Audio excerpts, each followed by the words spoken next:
जय जगन्नाथ दर्शक बंधु आपण को योग साधना को स्वागत करुच्ची। आज स्पॉन्डिलाइटिस जहाँ आम सर्वाइकल स्पॉन्डिलाइटिस कहती आ संस्कृत को मन्यास्तम बोली कहती से विषय किसी साधारण योग आ प्राणायाम शिखाई केमती आरोग्य लाभ अनुभव कर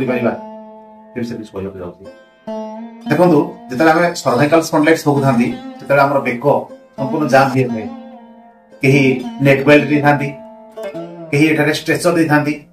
एवं धीरे धीरे धीरे धीरे घुरंती कहीं एमिति कर चलंती जेतेबेले एमिति अवस्था थाए तबे सेति बेले आमे जदी साधारण 6-7 टी उपचार करिबा जेमति कि देखंतु आमे प्रथमे थोड़ी ठारो हाथ रे धरी ऊपर को टेकिबा पुणी धीरे धीरे आनी आगु को झुंकीबा केवल बेकर हाड़ को आम स्ट्रेच करवा पुनः बाम पट को करवा जी संभव से पुणी डाहाण पट को धीरे धीरे करवा यहीपरि 6-7 थर अभ्यास करवा 10 थर पर्यंत आप रिलैक्स करिया पर्यंत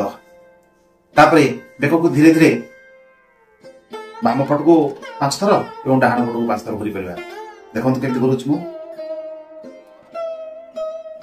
आगु कला निश्वास छाड़ा पछ कला निश्वास भरवा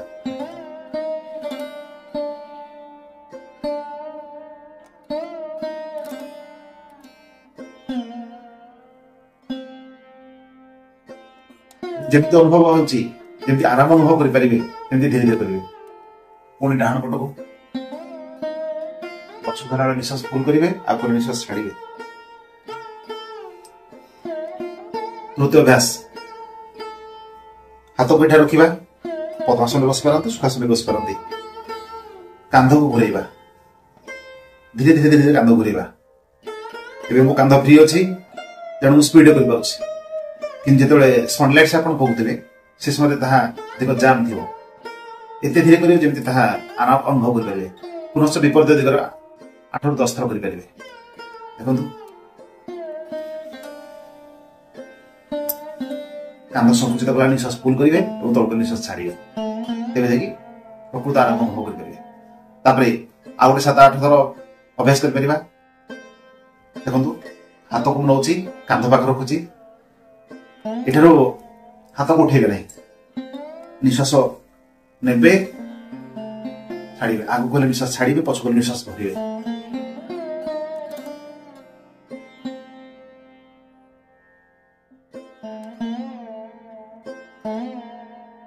पद्धति करे 8-10 थर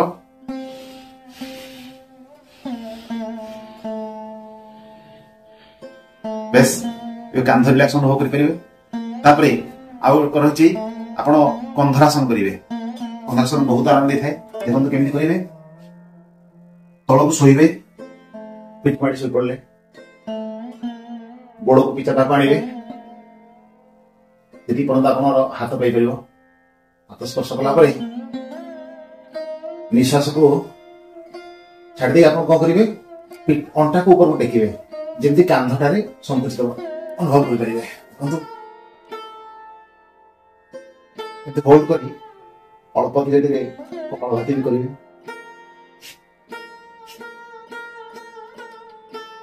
10 सेकेंड गला पुणी छाड़देवे रिलैक्स करेंगे पुणी 5 सेकेंड पर पुणी थोड़ा उठेबे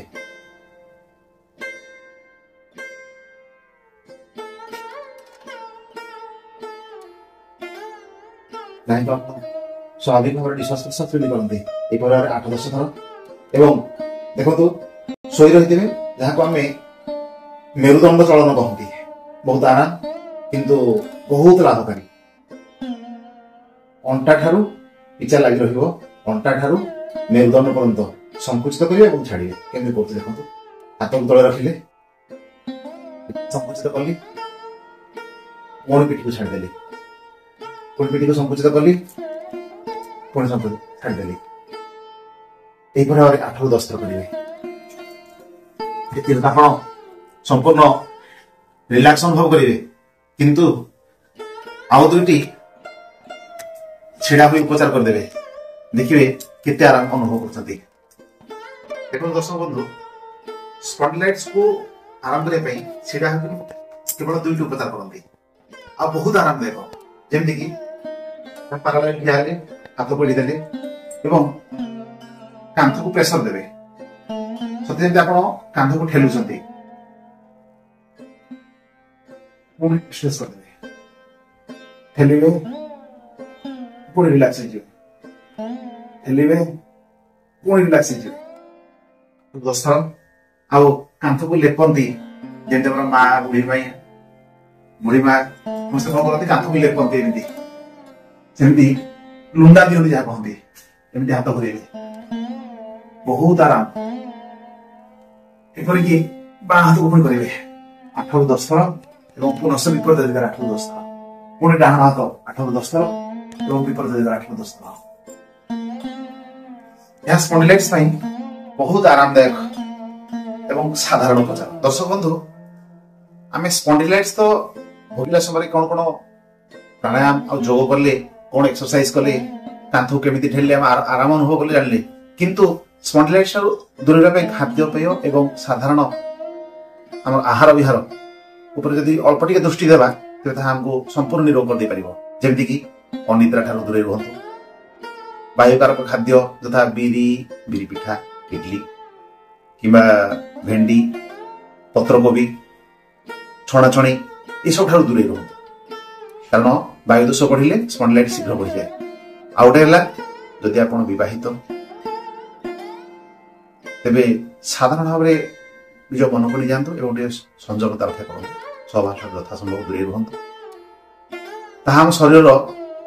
तापमान को बढ़ी थाए एवं शरीर को निरोग रखी थाए आउ गोटे जिन ठंडा परिवेश को अधिक जातु ना जमी आमर कौन वृद्धा व्यक्ति तेबे अल्प उषुम पानी गाधातु एवं आउ गोटे ध्यान दिंतु विटामिन सी आउ बी जमी कि अँला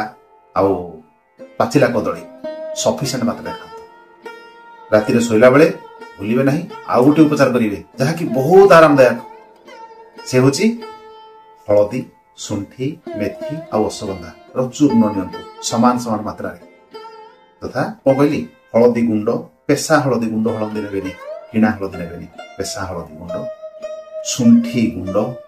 100 ग्राम 100 ग्राम से 100 ग्राम से 100 ग्राम एवं अश्वगंधा 100 ग्राम मेथी अंकुरित मेथी को चूर्ण मिलू आयुर्वेदिक दुकान में ने आप 100 ग्राम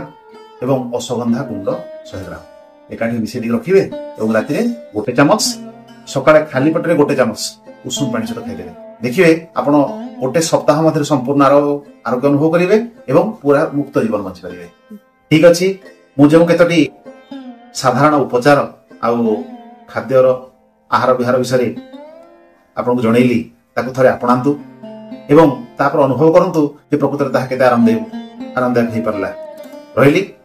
नमस्कार जय जगन्नाथ।